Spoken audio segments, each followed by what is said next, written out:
delay of proper story progression on character of Sabine Wren. That's right, story fans. I don't hate, I just officiate your favorite Star Wars characters. Today we're going to talk about how Sabine, once again, delayed the proper natural progress of a story. And we'll do that right now.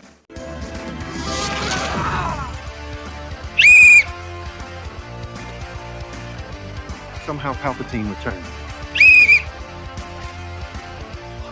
Will Billy impel me to protect them? What if they get sick? Sabine. She got this penalty last week, and it was a little bit more tolerable last week, but she continues to slide backwards with the same penalty again. So they started her out as the point of view character, the new character for the audience, even though a lot of Rebels fans were very familiar with her, of course. And they made her the hero's journey character. Ahsoka is very much towards the end of her hero's journey, or at least at the third threshold. This diagram here is one of my favorites, depicting Joseph Campbell's description of the hero's journey as talked about in The Hero of a Thousand Faces. So Sabine's decisions and mistakes surrounding the map are the inciting incident. They are what drive the entire story. But those decisions made Sabine instantly unlikable to a lot of people. The reason for this is a show versus tell unbalance surrounding not Sabine, but Thrawn. We're told over and over in the first 3 episodes that Thrawn is this galactic level threat. And to a certain extent he is, but he's only the catalyst, and he should have been described as a catalyst to a war. He is being described as the cause to the war if he returns. But the cause, the show has already shown you. There's people in the Empire with imperial loyalties all around the New Republic. And all they need is a leader they believe in to return. Could that be Thrawn? Yes, it is. But it could also be a Snoke. It could also be another dark side user.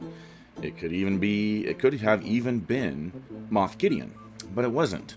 So people are being a little too hard on Sabine in that respect, because the real writing penalty is on Thrawn, and I'll cover that in a separate video because Thrawn has some penalties on him in episode 7.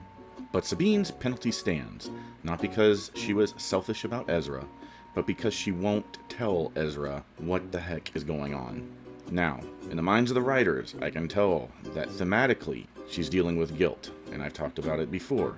But guilt doesn't override common sense for a character like Sabine. They did such a good job of setting her up as some kind of competent Mandalorian. It doesn't meet the would she really check for common sense for the character who is tactically minded to not tell Ezra, hey, we're on a time clock here.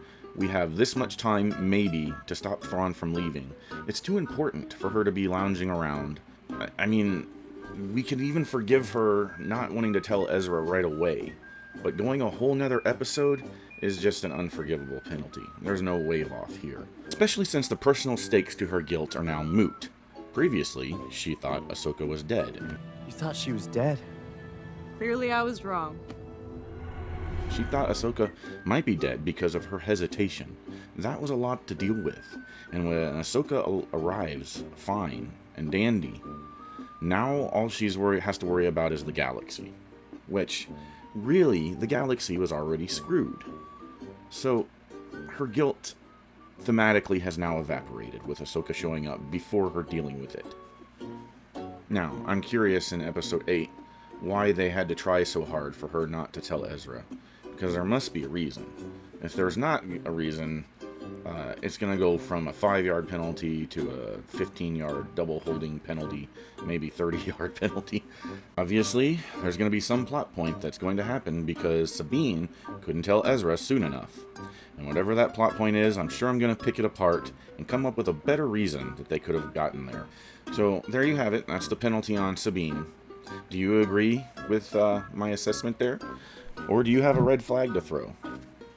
I'm going to start a poll on Twitter to see what level of my audience likes or dislikes Sabine. And if you don't have Twitter and don't want to deal with it, please leave a comment below in the comments. I'll discuss it there as well and add you to my statistics.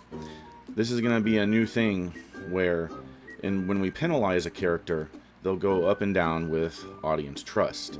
And so right now, Sabine has lost a lot of audience trust. Some of it has been actual penalties on other writing mistakes, and some of it has been on mistakes with her. And that's something I want to leave you with. Before you get on social media and start criticizing things as an amateur critic, as bad writing or lazy writing, remember that some of the best writers can still make some of the most rookie of mistakes. Writing is an art form. Just like any art form, sometimes you color outside the lines accidentally, and sometimes you have to train yourself to do better next time. Remember, the guy who wrote this movie also wrote this movie. But to penalize an entire show and say it's badly written because you made one writing mistake that didn't sit well with other people, it might mean that a writer that can learn from that mistake will be even better the next time. So let's give Dave Filoni and the writing team for Ahsoka all the credit. Till next time, Writing Rough out.